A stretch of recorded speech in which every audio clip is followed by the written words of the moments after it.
All right, we are coming to you from Africa today. I am actually on safari, believe it or not. That's pretty cool, huh? Got the opportunity to come here with my good friend Bob Tierney, and just wanted to kind of start. I'm actually going to film this too on my phone. We're actually at a lodge in the middle of, um, they're called game retreats, I think, where you can come and experience the the wildlife, and you can have some fun. And we've already seen an elephant. We've seen lions. We've seen leopards. Um, but probably the most impactful thing for me thus far, we went to a village where they actually have to pump the water from a well that's, a mile or so away from the village, and it goes into water jugs, and then they have to haul it back to the place. And they were saying when we went there that they build these villages, and they they are nomadic, so they last for about 3 months, and then they have to rebuild everything, and they go to a different part. Um, but it's just interesting to have that perspective, because I think a lot of times we want to talk about the idea of strange. I think is probably what I'm going to talk about today, because what's strange for us, I think a much better word is probably new. When we get confronted with new ideas, new concepts, new revelations, new perspectives, we tend to call them strange. And I think it puts a bad stigma on our life and our, the lens in which we see things and perceive things. Is when we think something's strange, we, go back to when we're little, and we go to stranger danger. Oh, well, they're strange. I don't want to talk to them. And I really want to start using that word new. Wow, this is something I haven't seen before. Wow, this is something that is new. Wow, this is something that is um, very enlightening, insightful. There's a lot of other words that we can use to, come into contact with something that is, an absorption of knowledge instead of a deflection of knowledge.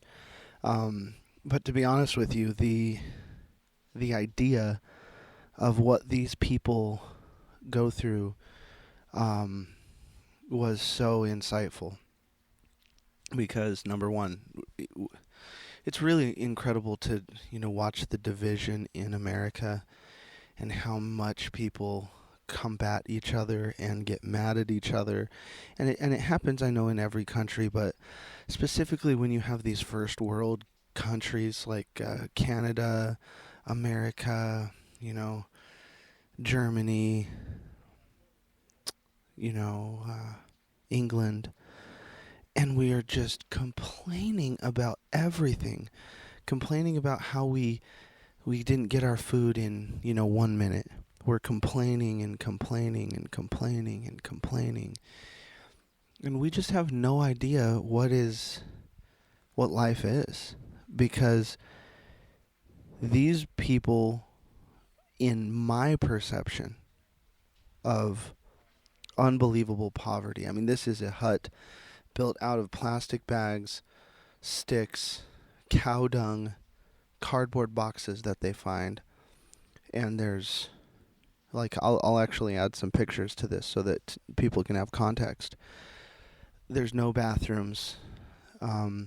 They have a fire inside their hut with no real way to get the smoke out. Like, so much so that the entire inside of this, on the ceiling, it looks like someone painted it.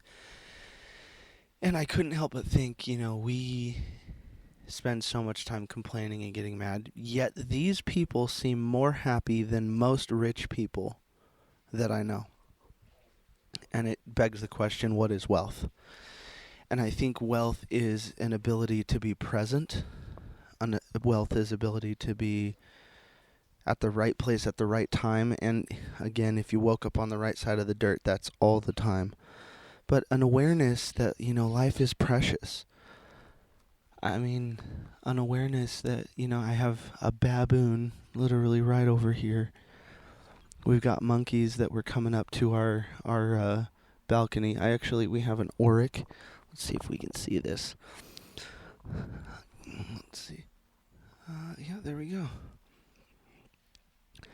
And it's just right outside the lodge here that we're staying. We've got warthogs over there. Probably can't see those, but I think I'm going to start a new series. I once was talking to a client, and I said, "What do you want most in life?" And he said, "I just want to be able to be there." But, one second. You guys know how I do my podcast. I don't edit them, so you get some sneezes. But I asked him, I said, what do you want most out of life? And he said, "I just want to be there." But if you ask yourself, when you say the phrase, "be there," I want you to think of what that actually means. It means you want to be somewhere else. And what he was talking about is he wanted to be there for a little one that was on the way.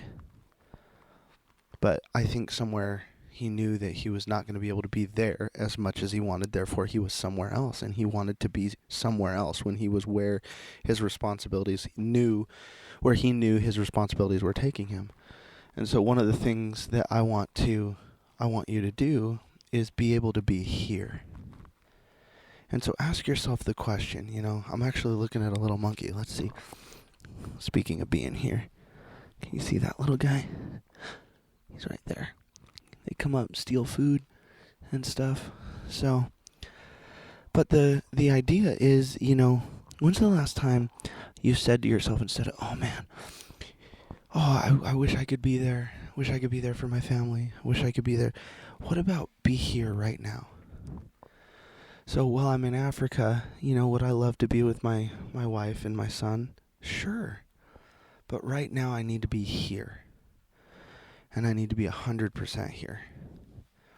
And to be honest with you, I'm still learning what that feels like because, I think America in capitalism, we tend to, chase the dopamine, the molecule of more.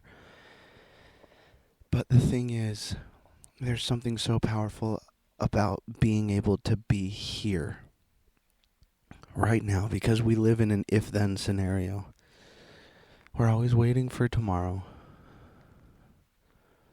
And I think that is one of the secrets of life, is be able to be here right now.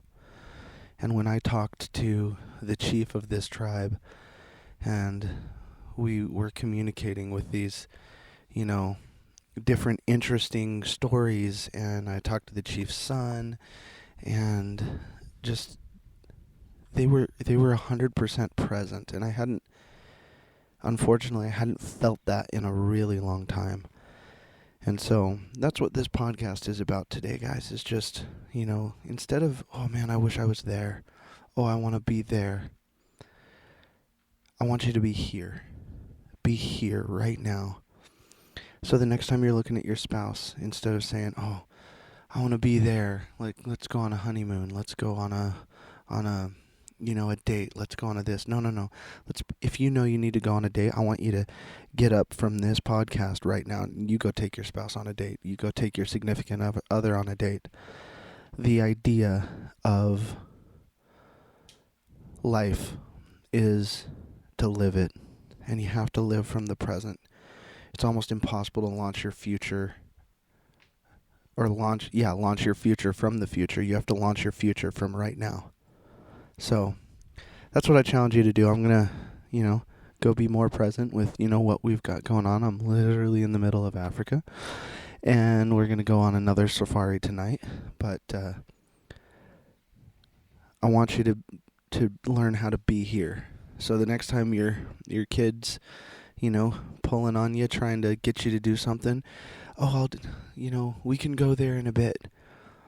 What would it be like if you were actually in every moment that you lived? You'd have more memories.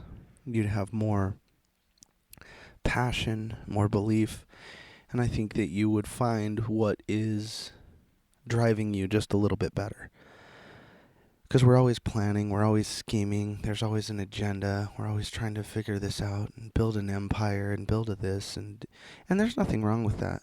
But we forget about the present, we forget about the here and now.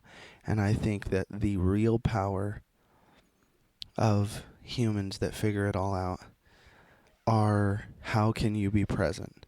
How can you be here? How can you be right now? So, with that being said, I want you guys to ask yourself that one little question. Can I be here right now? Every time you say, oh, I wish I was there, or I'll try to be there. No. I'm here right now. Let me make the decision. I'm going to let you know. So, and the next time that you want something out of life, I guarantee you, your significant other, when they're asking you to be there, they're really asking you, will you be here for me right now? Because by the time you're getting those signals, it's probably too late. Same thing with spouses. If they say, I need you to be there for me, if they're saying that, it's probably too late. They're needing you here right now. So, spend some more time living instead of planning to live. And I think you're going to find that this life really has very little to do with money. Money is what you do with it and how you can help people. So if you're planning on making money, go do something incredible with it, but live your life. Be here right now. Tomorrow's not promised, so you might as well really love the day that God gave you. So with that being said, thank you for listening to the Final Percent Podcast. It's the final percent. The final percent.